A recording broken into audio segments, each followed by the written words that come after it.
Salut à toutes et à tous, bienvenue pour un épisode spécial sur le coronavirus. Donc on est en pleine crise et on se pose la question comment est-ce qu'on fait pour combattre une épidémie? Combien de temps ça prend? Et donc combien de temps est-ce qu'on va rester confiné? Alors avant de commencer, j'ai envie de vous raconter une histoire. C'est l'histoire du roi Belkib. Un jour, un vieux sage apporte au roi Belkib le premier jeu d'échecs. Forcément, le roi est très content et il décide de récompenser le vieux sage en lui disant « Prends ce que tu veux, dis-moi ce que tu veux ». Et le sage est très modeste. Il dit au roi « Sire, c'est très simple, mettez un grain de riz sur la première case du jeu d'échecs, 2 sur la seconde, 4 sur la troisième, 8 sur la suivante, et puis doublez ainsi de suite à chaque case.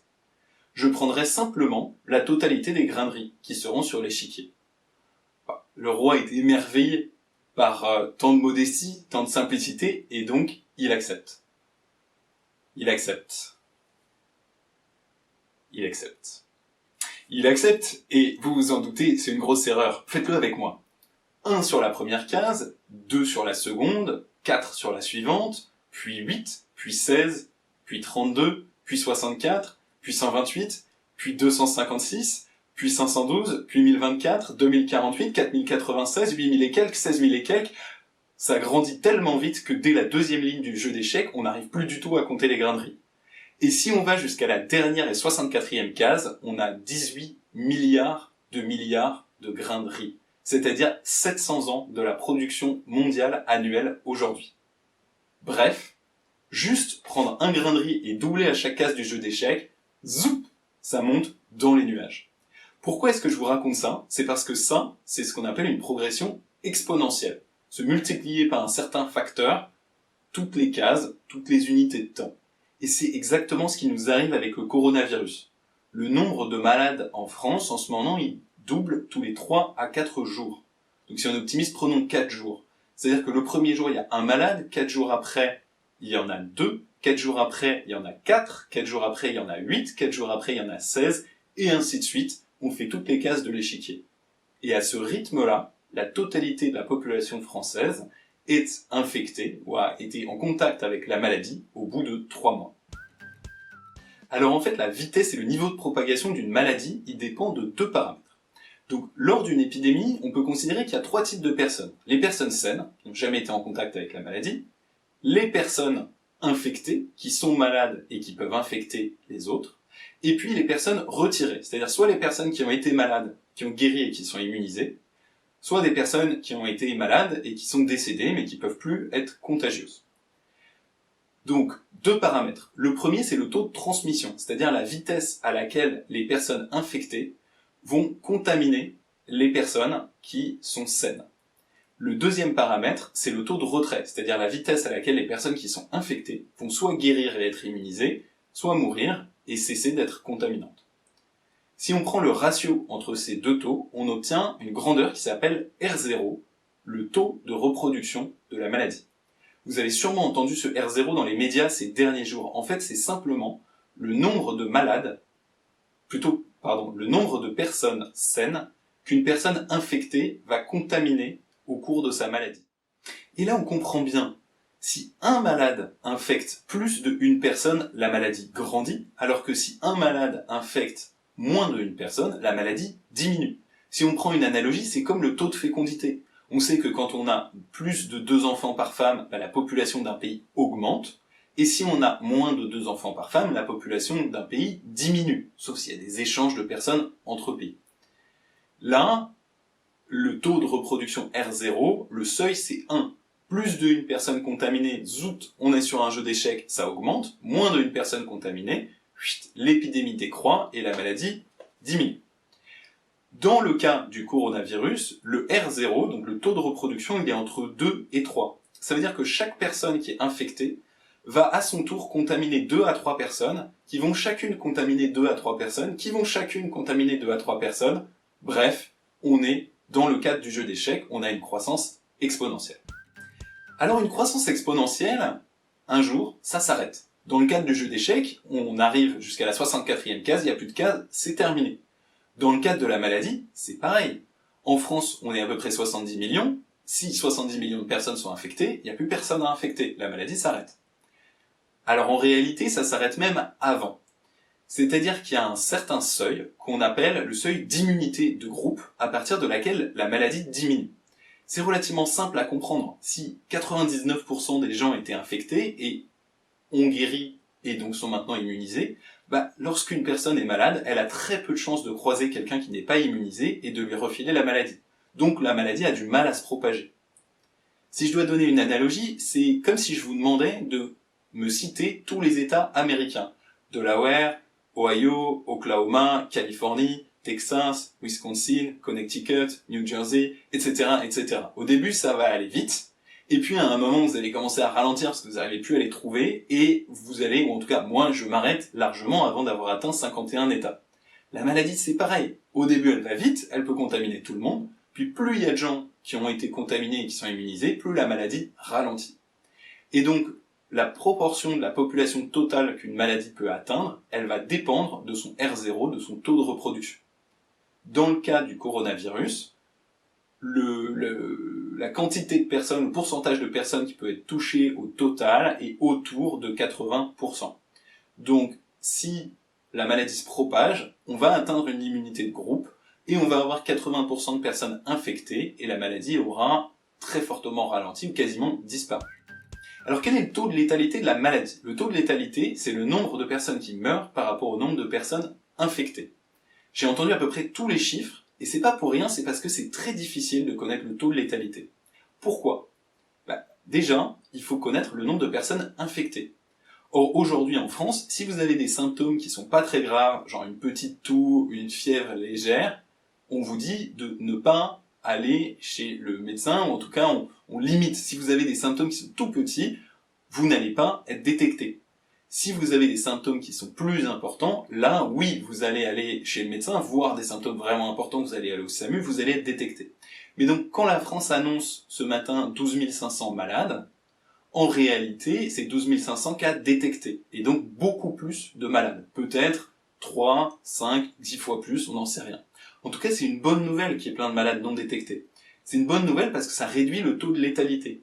Quand on dit qu'il y a 3,5% des cas détectés qui meurent, ça veut dire qu'il y a bien moins de 3,5% des malades qui meurent. Donc le taux réel, si on prend les estimations qui ont été faites sur la Chine et sur le cas d'un bateau qui s'appelle le Diamond Princess, on peut l'estimer autour de 0,5%. Donc 0,5% des gens qui sont touchés par la maladie meurent.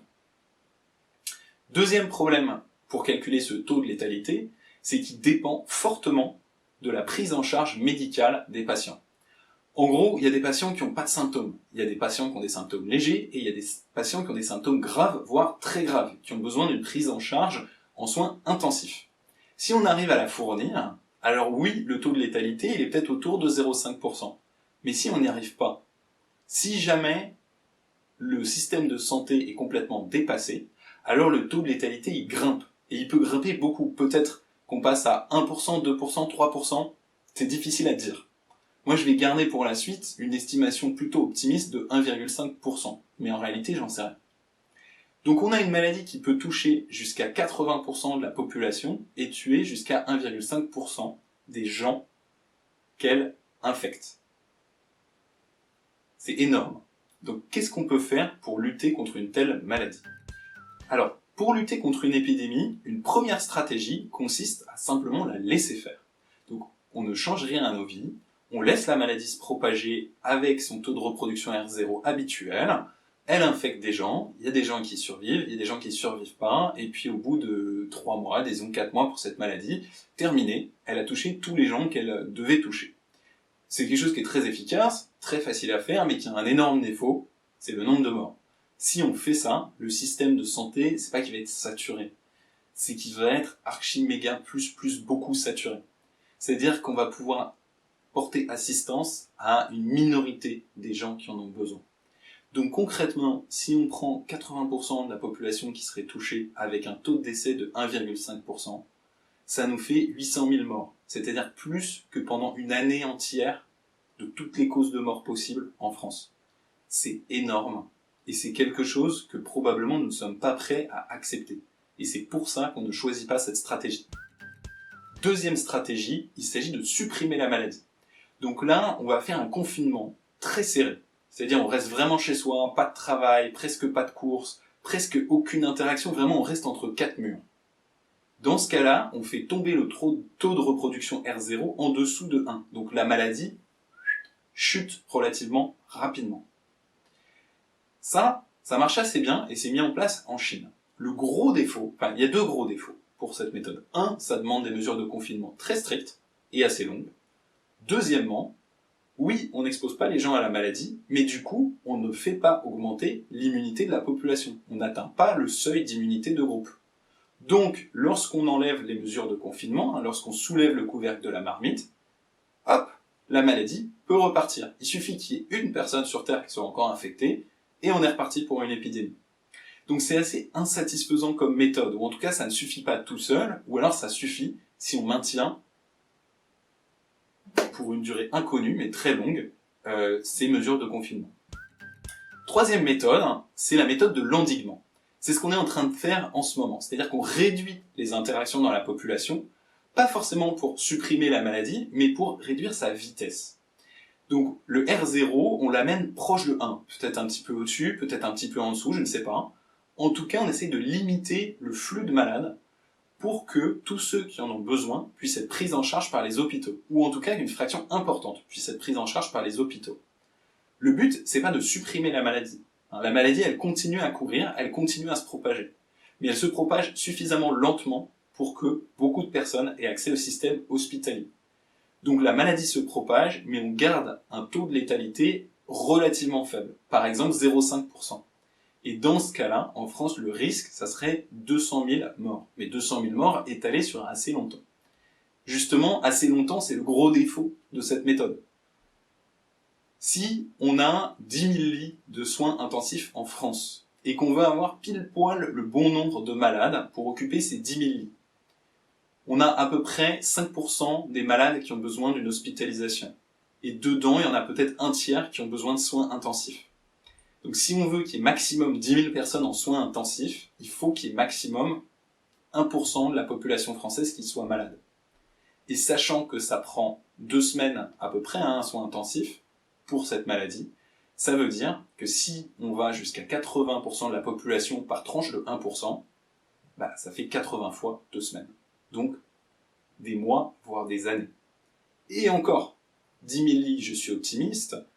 Et puis, voilà, le taux de personnes qui ont besoin d'être hospitalisées, je suis assez optimiste aussi. Donc ça, c'est une méthode qui a l'avantage de limiter le nombre de morts, mais de prendre énormément de temps. Alors qu'est-ce qui peut changer la donne? Dans les choses qui peuvent changer la donne, il y en a 3. Un, c'est l'arrivée d'un traitement ou d'un vaccin. Un traitement, il va permettre de réduire la létalité, peut-être même la durée de la maladie, et un vaccin, il va permettre d'atteindre l'immunité de groupe, mais sans avoir à s'exposer à la maladie. Donc on s'expose juste au vaccin, on développe l'immunité, puis on atteint le seuil à partir duquel la maladie ne peut plus se propager. Ok, ça c'est la bonne nouvelle numéro 1.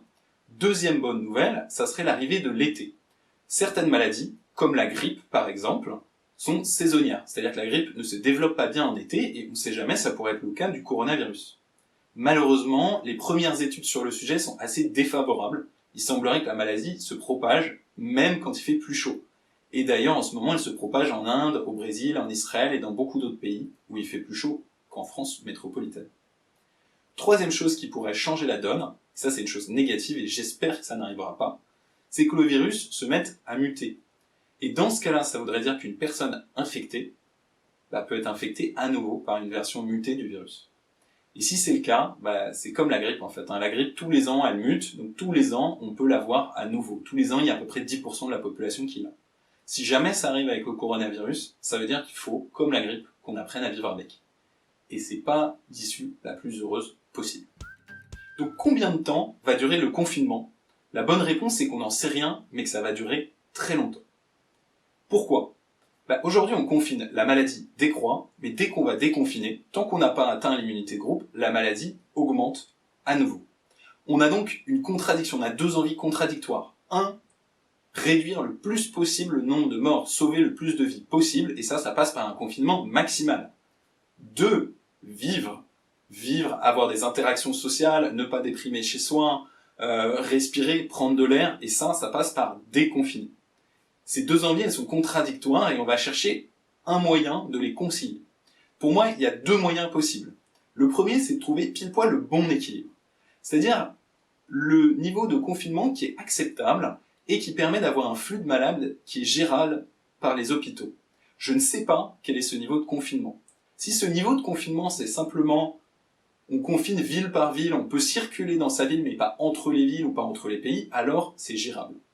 Si le niveau de confinement qui permet d'avoir le bon flux de malades, c'est rester enfermé entre quatre murs, ça me paraît pas gérable pendant plusieurs mois. Deuxième stratégie possible, donc, c'est de faire des hauts et des bas, mais maîtrisés. C'est-à-dire qu'on confine, ok, la maladie tombe, on déconfine, la maladie repart, on reconfine, la maladie retombe, on redéconfine, la maladie repart, et on fait ça de manière maîtrisée, de façon à limiter le nombre de malades, et en même temps à s'offrir des temps de respiration qui permettent de faire vivre la société et de rebooster le moral des troupes. Dans tous les cas, on est sur des stratégies qui vont durer longtemps. Elles vont durer jusqu'à l'arrivée d'un traitement ou d'un vaccin, je pense, sauf si par miracle l'été aide vraiment les choses. Le problème de l'arrivée d'un vaccin ou d'un traitement, c'est que le temps qui soit produit à l'échelle mondiale, il y en a pour 6 mois en étant optimiste. Bref, le confinement, il va pas s'arrêter tout de suite, il va durer, et donc il faut s'habituer à vivre avec. J'entends aujourd'hui beaucoup de gens qui critiquent le gouvernement en disant c'est trop, c'est pas assez, c'est compliqué, c'est ceci, c'est cela. Le gouvernement, si vous dites qu'il fait des mauvais choix, vous avez raison. Le problème, c'est qu'il n'y a que des mauvais choix. Stratégie numéro 1, bourrin, on tue un maximum de personnes. Stratégie numéro 2, confinement extrême et en plus on n'acquiert pas d'immunité. Stratégie numéro 3, on gère le nombre de malades, mais il y a quand même jusqu'à 200 000 morts en France si on n'atteint pas un vaccin, et puis on a un confinement qui est très durable. Donc tous les choix sont mauvais, mais on va juste essayer de faire le moins mauvais choix possible, ou en tout cas le choix qui fait le meilleur équilibre entre sauver des vies et bien vivre. Et donc, si on veut sortir de cette vidéo avec quand même un petit côté optimiste, ben on peut se dire, ok, le confinement, il est ce qu'il est. C'est la vie. Ça va probablement durer beaucoup plus longtemps que ce que moi je pensais au début. Et donc maintenant, ben, à moi de réfléchir à comment est-ce que je peux vivre de manière le plus heureuse possible ce confinement, quelle que soit la durée qu'il a et quelles que soient les modalités qu'il a à la fin.